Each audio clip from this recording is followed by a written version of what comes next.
नाज़रीन ॿिए पासे ब्रेकिंग न्यूज़ असां हैदराबाद में शेयर कंदासीं। भिटाई नगर में हुंडा पैलेस मोड़ वटि सुजुकी जो मोटरसाइकिल खे टक्कर थियो आहे, जंहिंजे नतीजे में हिकु ॼणो फौत थी वियो आहे।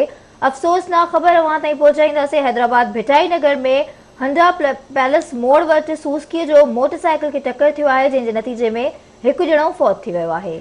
हैदराबाद में अपडेट कंदा हलूं त हैदराबाद के भिटाई नगर में होंडा पैलेस मोड़ वटि सुजुकी जो मोटरसाइकिल के टक्कर लगो है। टक्कर के नतीजे में एक ॼणो फौत थी वियो आहे, जॾहिं त फौती की सुञाणप भिटाई नगर वासी खादिम हुसैन चांडियो तौर थी है। अफ़सोसनाक ख़बर है अवां खे हैदराबाद में अपडेट कंदा हलूं त हैदराबाद के भिटाई नगर में होंडा पैलेस मोड़ वटि सुजुकी जो मोटरसाइकिल के टक्कर लगो है। एक ॼणो फौत थी वियो आहे। फौती की सुञाणप भिटाई नगर वासी खादिम हुसैन चांडियो तौर थी है।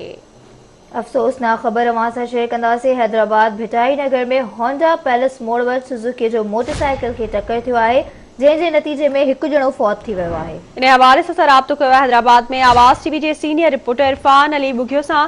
जी इरफान, कहिड़ा अपडेट्स आहिनि? जी, अॼु भिटाई नगर थाणे अंदर में होंडा पैलेस मोड़ के साम्हूं 5 अक्टूबर जो खादिम हुसैन चांडियो मोटरसाइकिल ते वञी रहियो हो। संदसि खेसि सुजुकी टक्कर आयो, जंहिंजे नतीजे में हू फौत थी वियो ऐं संदसि सुञाणप खादिम हुसैन चांडियो तौर थी आहे। ॿुधायो वञे थो त वक़्तु लाड़काणे जो हो, पर कुछ वक़्त खां हू भिटाई नगर में रिहाइश पज़ीर हो। संदसि लाश जेको आहे सो सिविल अस्पताल मुंतक़िल कयल आहे। जी, वॾी महिरबानी अपडेट करण लाइ।